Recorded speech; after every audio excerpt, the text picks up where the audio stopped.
बात जयपुर नामक गांव की है, जहां पर मोहन नाम का एक मछुआरा अपनी पत्नी सुमन के साथ रहा करता था। मोहन के घर में उसकी एक बूढ़ी माँ और दो बच्चे थे।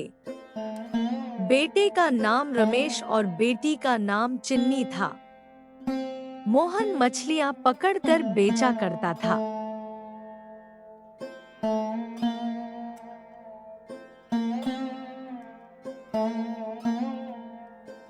उसके घर का खर्चा बड़ी मुश्किल से चला करता था। गांव में एक ही तालाब था जहां से बहुत सारे मछुआरे मछलियां पकड़ते थे। गर्मियों का मौसम शुरू हो गया था और गर्मियां बढ़ने के साथ साथ तालाब में मछलियों की कमी होती जा रही थी। मोहन अपने घर आया और हताश होकर अपनी पत्नी सुमन से बोला,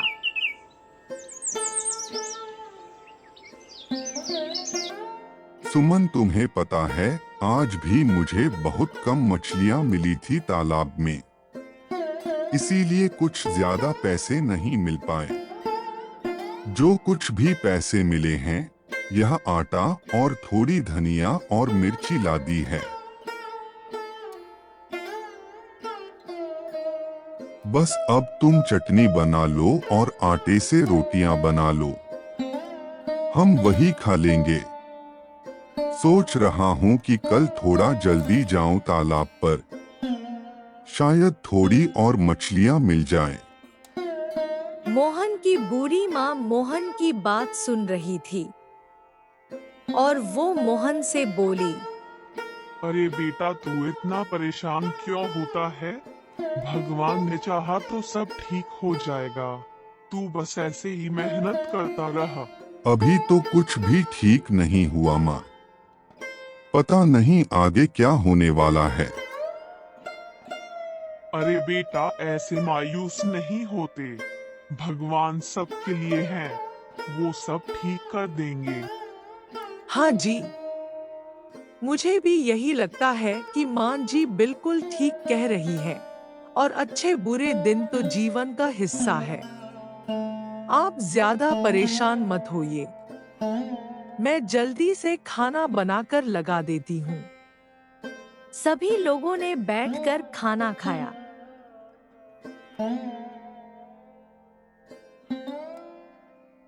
फिर अगले दिन मोहन थोड़ा जल्दी उठकर मछलियां पकड़ने के लिए निकल गया, इस आस में कि वो जल्दी जाएगा तो उसे मछलियां मिल जाएगी।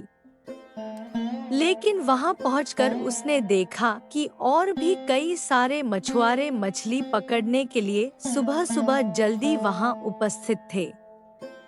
तभी एक मछुआरा जगन मोहन के पास आया और उसके पास आकर बोला, मोहन भाई, कितनी भी जल्दी आ जाओ, मछलियां तालाब में कमी है तो ज्यादा भला कहाँ से मिलेंगी। मुझे तो ऐसा लग रहा है कि यह तालाब छोड़कर हमें कोई और तालाब देखना होगा मछली पकड़ने के लिए। हाँ जगन, वो तो ठीक है, लेकिन तुझे तो पता है कि आसपास के सभी गांव में बस एक ही तालाब है। हाँ भाई, वो भी ठीक है, लेकिन अगर ऐसा ही रहा तो हमें मछलियाँ पकड़ना छोड़कर कोई और काम करना पड़ेगा। ऐसा कहकर जगन अब वहां से चला गया। मोहन ने भी अपना जाल पानी में डाल दिया, लेकिन उसके जाल में भी 3-4 मछलियां ही फंसी थी। वो बहुत निराश था।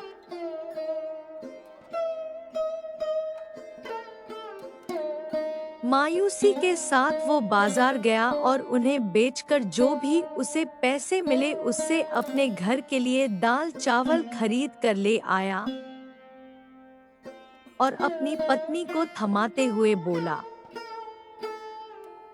आज भी बस इतना ही मिला है, इसी से काम चलाना पड़ेगा।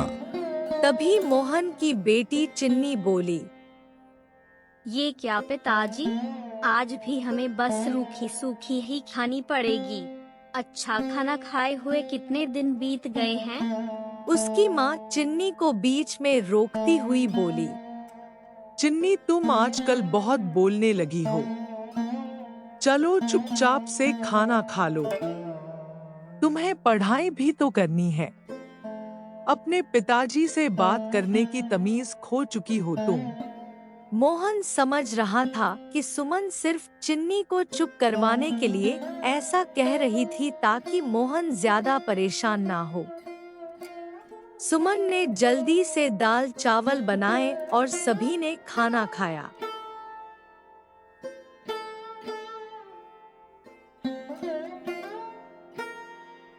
उसके बाद मोहन अब अपनी माँ के पास गया और उनके पैर दबाते हुए उनसे बोला, माँ, कभी कभी तो मैं अपनी गरीबी से बहुत परेशान हो जाता हूँ। भगवान जाने मेरी गरीबी कब दूर होगी। तू चिंता मत कर बेटा। तेरे पिताजी का और मेरा दोनों का आशीर्वाद हमेशा तेरे साथ है। आज नहीं तो कल सब अच्छा ही होगा।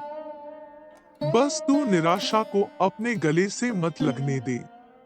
हाँ माँ, बस तुम्हारी यही बातें हैं जो मुझे हौसला देती हैं कि आज नहीं तो कल सब अच्छा हो जाएगा। मोहन अपनी माँ की गोद में सर रखकर आराम करने लगा।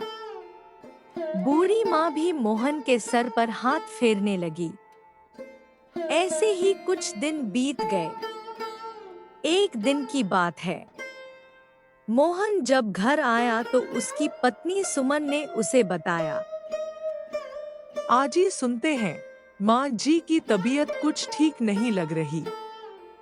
हमें उन्हें डॉक्टर को दिखाना होगा। यह सुनकर मोहन बहुत परेशान हो गया और बोला, सुमन, तुम तो जानती हो कि मैं 2 वक्त का खाना भी बड़ी ही मुश्किल से जुटा पा रहा हूँ। अब माँ का इलाज कैसे कराऊंगा? अजी, आप इतनी चिंता मत करो। मैं पड़ोस वाली किरण दीदी से 500 रुपए मांग कर लाई हूँ। यह रहे, आप जाओ और माँ जी का इलाज करवाओ। बड़े बूढ़ों का सर पर साया होना बहुत जरूरी होता है और मैं नहीं चाहती कि उन्हें कुछ भी हो। और अपनी माँ का इलाज करवाता है। इसके बाद दवाई लेकर मोहन घर आता है और अपनी माँ से कहता है,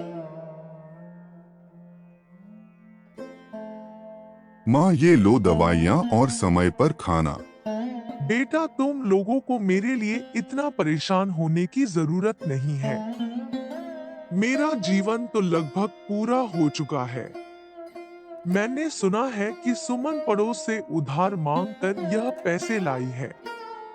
मेरे इलाज के लिए तुम लोग मेरे लिए इतना परेशान मत हो बेटा। परेशानी की क्या बात है माँ? तुम हमारे लिए बहुत महत्व रखती हो। तुम्हारे जीवन से बड़ा हमारे लिए और कुछ भी नहीं है। अब चलो, ज्यादा समझदारी मत दिखाओ, बल्कि यह दवाइयाँ खाओ और जल्दी से ठीक हो जाओ। मोहन की माँ मोहन के सर पर हाथ रखकर उसे आशीर्वाद देती है और दवाई खा लेती है। फिर मोहन की माँ सो जाती है और सुबह हुई पर मोहन की माँ का देहांत हो गया। मोहन की माँ के देहांत को अब लगभग 1 महीने का समय बीत चुका था। मोहन के हालात अब भी सुधरने का नाम ही नहीं ले रहे थे और वह परिस्थितियों से जूझ रहा था। एक दिन मोहन सुमन से बोला, सुमन, मुझे लगता है कि मुझे अब मछली बेचने का काम छोड़ देना चाहिए, क्योंकि इससे तो अपना घर भी नहीं चल पा रहा है। मुझे कुछ और काम करना चाहिए। हाँ जी, मैं भी आपको यही कहना चाहती थी। अगले दिन मोहन अपने लिए काम ढूंढने के लिए निकलता है।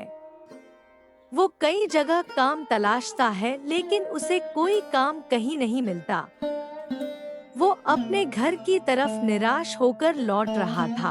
तभी उसे जगन दिखाई देता है, जो एक किराने की दुकान पर बैठा हुआ था। जगन ने जैसे ही मोहन को देखा तो उसे आवाज लगाई। मोहन भाई, अरे ओ मोहन भाई, कहाँ जा रहे हो तुम? क्या बताऊं जगन भाई, मैं अपने लिए काम ढूंढने गया था, लेकिन मुझे कोई काम भी नहीं मिल रहा। मोहन भाई, मछलियों में तो अब कोई फायदा नहीं रहा, इसीलिए मैंने भी मछलियों का काम छोड़कर सेठ जी की दुकान पर काम कर लिया है। अब मैं यही काम करता हूँ, ठीक ठाक पैसे कमा लेता हूँ। यह तो बहुत अच्छी बात है जगन भाई। अच्छा, अब मैं चलता हूँ।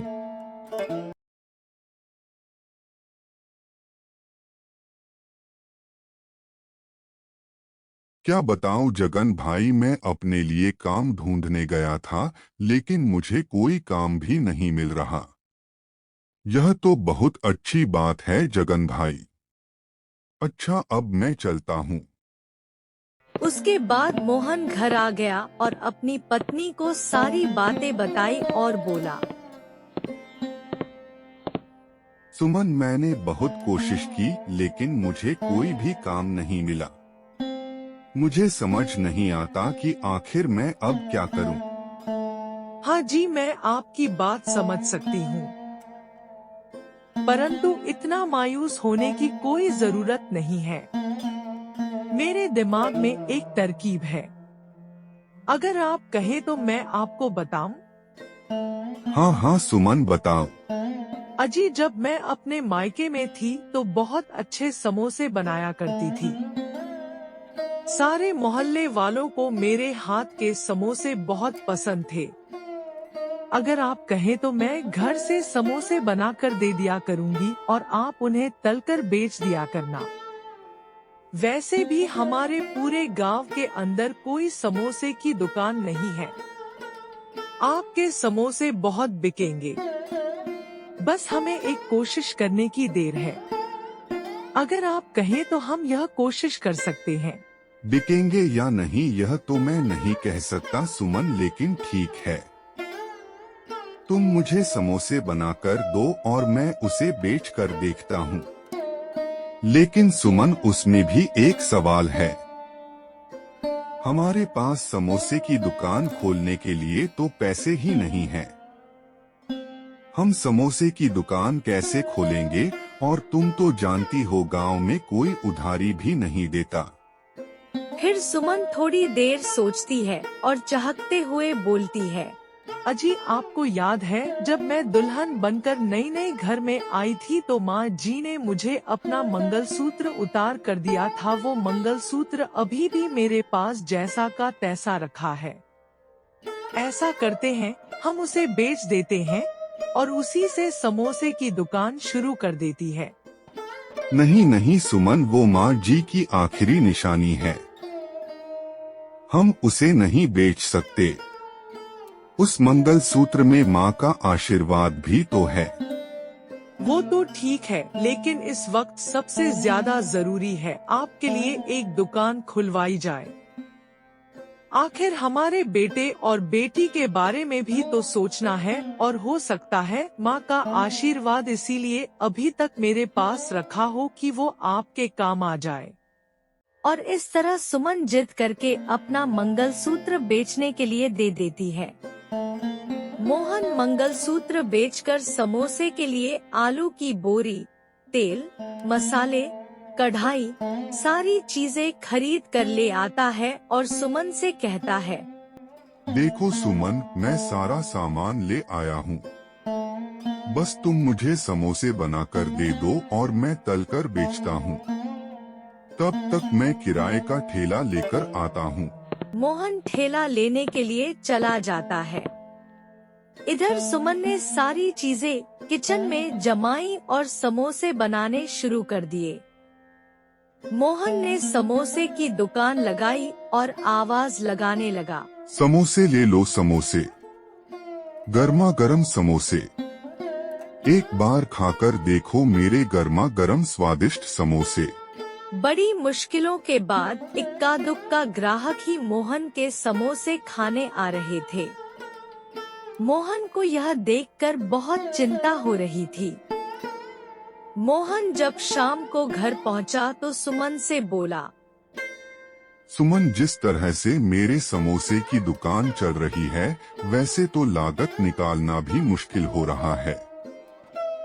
मेरे समोसे कोई खा ही नहीं रहा, बस इक्का दुक्का ग्राहक ही आते हैं। इस तरह घर का खर्चा कैसे चलेगा? कोई बात नहीं जी, हमें थोड़ा सब्र करना चाहिए। भगवान ने चाहा तो धीरे धीरे सब ठीक हो जाएगा। लगभग एक हफ्ता बीत चुका था और अभी भी मोहन की दुकान का हाल सुधर रहा था। धीरे धीरे उसकी दुकान चलने लगी।